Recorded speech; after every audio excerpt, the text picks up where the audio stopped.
So what had relevance is just practicality, and that really is, you know, what it comes down to. Is I'm a practical person. I got my master's degree in 1968, and I took off on everybody. I went to Woodstock. I've traveled the country. I've been in the penitentiary. I've seen everything. Why? Well, I work for God, and I know that. You know, I've talked about this before to my friends, and I think I made a tape about this. Yeah, a video I did. You know, when I was in 1978 in June, I was in my living room and smoking a joint, and I was like babysitting. My daughter was just little Christine, just born the previous April 3rd, 1978. She was in the front bedroom sleeping, and my wife was working downstairs in the building we were in. It was an electrical contractor, and we rented out the top floor as a living space, and I had the actual basement as my business. I did furniture restorations, actually antique furniture restorations, high-end, old-fashioned, real old stuff. And so I'm up in the living room, and I'm babysitting because Bobby's down in the office working. And to be quiet, I got my headphones on, and I'm standing there, and I'm listening to music, and I'm dancing around. And I always used to dance. I started dancing when I was very young, and as a matter of fact, when I was in college, I took jazz ballet. I was in West Side Story for a long time, summer stock and things. So I've done a lot of dancing, and so, you know, I'm dancing, and I'm getting really high when I dance. I'm smoking. I got the headphones on. I'm listening to the album It's Only Rock and Roll by the Rolling Stones. It's only rock and roll, and I like it. And I'm only listening to it on one side because I have it on my record player set with the arm up so that it'll just keep playing it over and over again, you know. So I'm dancing along, and all of a sudden, as I'm in the middle of my dance, like these two arms came down on my shoulder blades, and they pushed me down to my knees. And then when I got on my knees, and I wasn't in. This was daytime. I was not there anymore. I was in darkness, and I saw in darkness a light went on, and it was like me when I was 17 years old. And I'm on this retreat I did when I was a senior in high school, Catholic high school. I went through all Catholic schools, including Catholic college, so I'm definitely a Catholic dude, educated. Anyway, so I'm looking at myself, and God is talking to me in the form of, I'm kneeling there, and He's like a light I'm looking at, and I'm kneeling, and God is asking me if I will allow certain things to happen. So He's naming them off. Will you let this happen? And I said, and I was saying, I'm like kneeling straight up. I'm 17 years old, and I'm, you know, saying, yes, Lord, to everything. And then starts asking me stuff about some very tragic stuff that occurred to me in my life that was very, at the time, was very painful. And here I am when I'm 17, agreeing to let that happen. Well, up here in the future, where I'm watching this thing from, I was overwhelmed with many feelings, and the least of which was I was crying because I was realizing that I've always worked for God. I never did anything wrong ever in my life, never ever. And I was so happy to know that, you know, I was so happy to see why what was happening, because what's happening in my life is coming out of the Alpha Omega, and God was just asking me to agree to it. It was going to happen anyway. Seriously. But I didn't know that. And then, when that happened, and when I was 17, then He disconnected me from that memory, because I couldn't have that memory if I was going to do it. So then, you know, from that point on, I was, from Easter time, that was Easter week, 1961.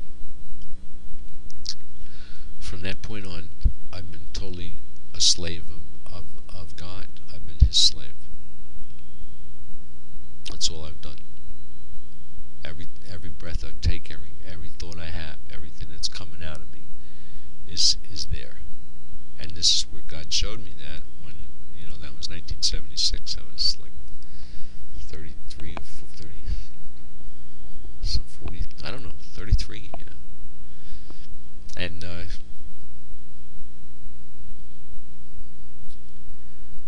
so when that was all done, then the light went off, and then the pressure was off my shoulders, and the music was still going, and all of a sudden I'm hearing it, and I stood up, and I was going to dance, and then all of a sudden I was lifted off my feet, and I was not here, and where I was the most astounding vision I've ever had in my entire existence. And what I saw was this: I saw Jesus Christ on the cross.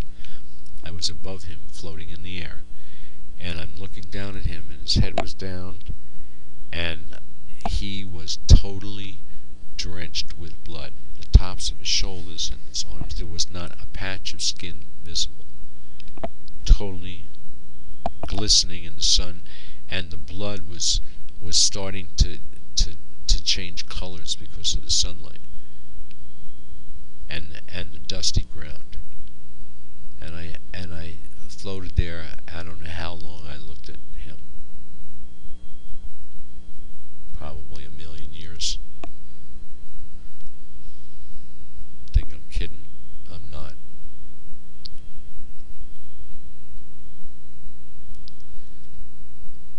Because then I was back in my room, and I was completely astounded, because all I'd done was smoke a joint. I didn't take any acid or do anything strange. And yet then, in just that little bit of time, I found out that absolutely what I was doing, that it was verified by a vision of seeing Christ on the cross, dead on the cross, drenched in blood, unlike anything anybody ever saw before.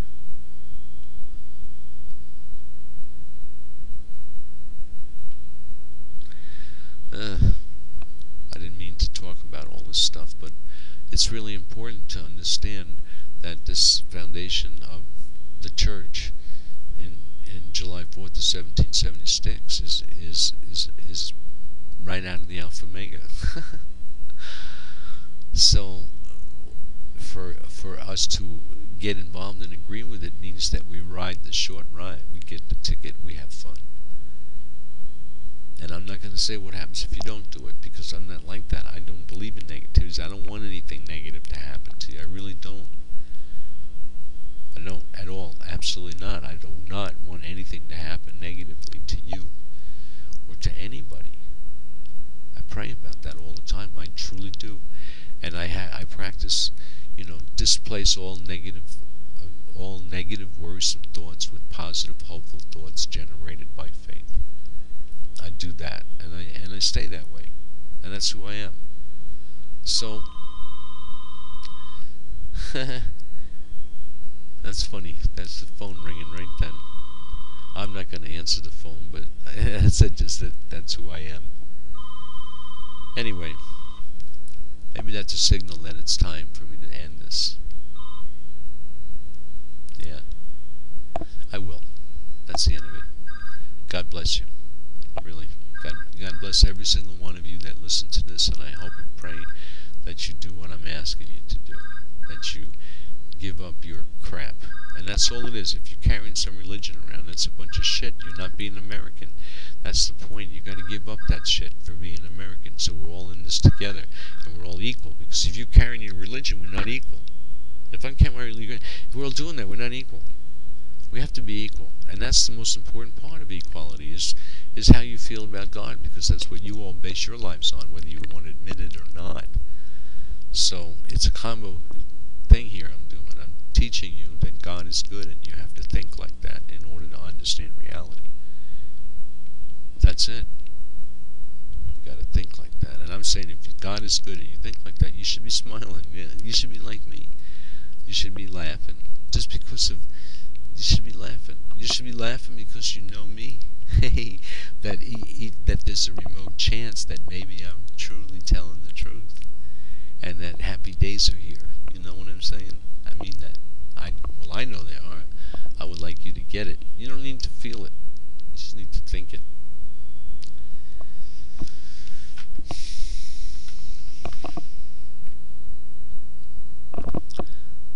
We'll know.